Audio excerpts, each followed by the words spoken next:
With The Bad Batch Season 3 already exploring Project Necromancer and the cloning of Emperor Palpatine, could the series actually fix the biggest plot hole of the sequel trilogy? Somehow Palpatine returned. I definitely think that's what the show is setting up, and in this video, Austin SWE and I discuss our thoughts on how the Bad Batch could be the key to finally learning just how Palpatine returned in The Rise of Skywalker. But before we get into it, welcome back to my channel. My name is Scotty Holiday. I'm a queer creator and a huge Star Wars nerd, so if you're into either one of those things, please consider liking, subscribing, and following me on social media at Scotty Holiday SW for all my latest Star Wars content.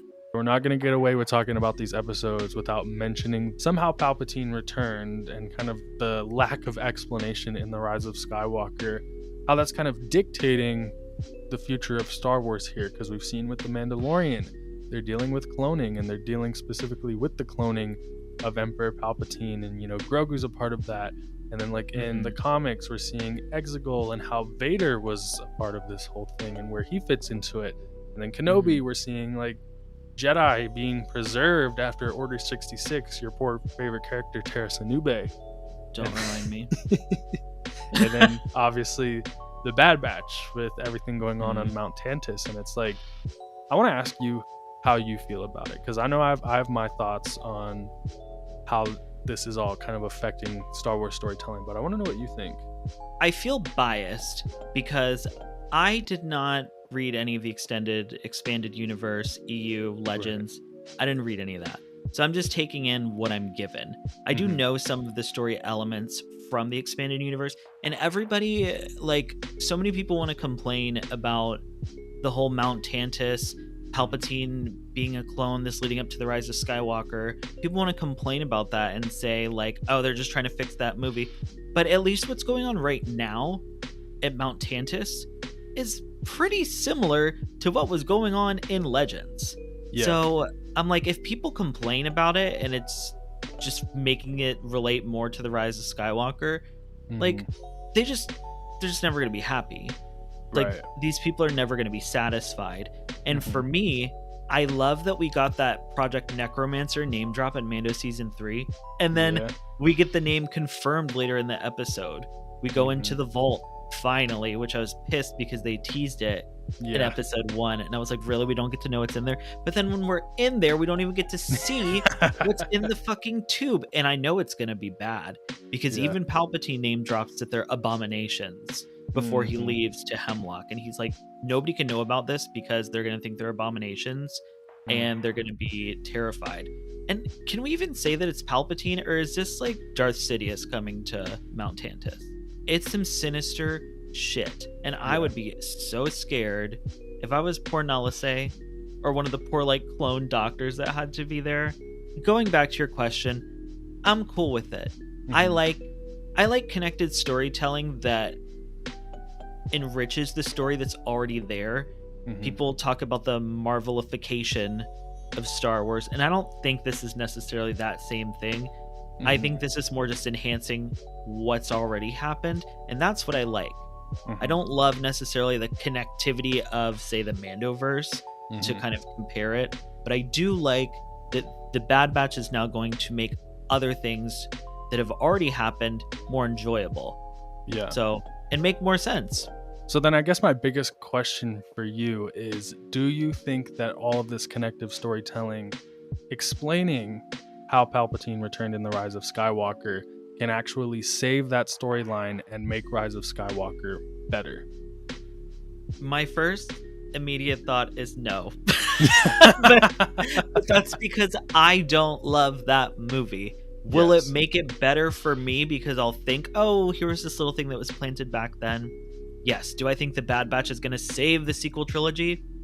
No. Yeah. But I'm just going to let it be the black sheep of the trilogy. Yeah. And I agree with you. The thing is, I think it's kind of a happy accident. There's no saving Rise of Skywalker here. You're not going to ever save the fact that they didn't explain how Palpatine returned in the movie. And all of this that they're doing is all just explaining that to make the sequels make sense. And I have mixed feelings about that, but I think that I'm really enjoying the corner that it's written them into in a lot of these shows. Because for me, like you said about connected storytelling, I too really like connected storytelling, and I feel like this is much more natural than what they're trying to do with like Book of Boba Fett and Ahsoka and Mandalorian and such. Ooh, now we sound like we hate the Mandoverse. I don't know. I just think that it's really nice that Star Wars, at least right now, kind of has this overarching storyline that it's not like it's taking over every show, and the shows that it does take over, like the Bad Batch, it makes sense because it's a show about clones and about cloning. So it's like, it's not like it doesn't fit in there or that they're jamming it in there. So I feel like for me, I say it's a happy accident because I really hate Palpatine's return, but it's kind of really enriched this current era of Star Wars storytelling, if I'm just being honest. I feel so bad saying this, but like I'm really enjoying it in the Bad Batch, and I really hate it in the Rise of Skywalker. But I think that's because it makes sense. We're getting explanations, even if we still have to infer like what's happening. I still think it would have been just as good if they didn't even go the Palpatine clone route. If they still were giving the Bad Batch stories or giving it to us now, I think I would still really enjoy it because it's some sinister shit, and the way that they're teasing it but not necessarily showing everything, it keeps us guessing and makes it exciting instead of just being like, somehow it happened, the end. 100%. So I mean, we'll probably end up talking about this a lot over the next few years until the whole thing kind of wraps up and we're kind of able to be like, oh, okay, so here's point A, point B, point C of how Palpatine returned. But right now, I'm enjoying the journey.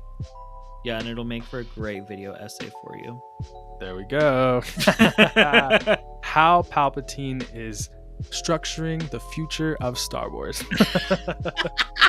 I'll be covering every episode of The Bad Batch Season 3 on my podcast, This is The Way Seekers, where you can hear all my thoughts on the series premiere at the link in the cards and down in the description. So, do you think The Bad Batch will be the key to explaining the return of Palpatine in Episode 9? Let me know down in the comments or join my Discord to continue the conversation there. Make sure to like, subscribe, and consider following me on social media at Scotty Holiday SW and at WaySeekersPod for all my latest Star Wars content. Thank you all so much for watching, and as always, may the Force be with you.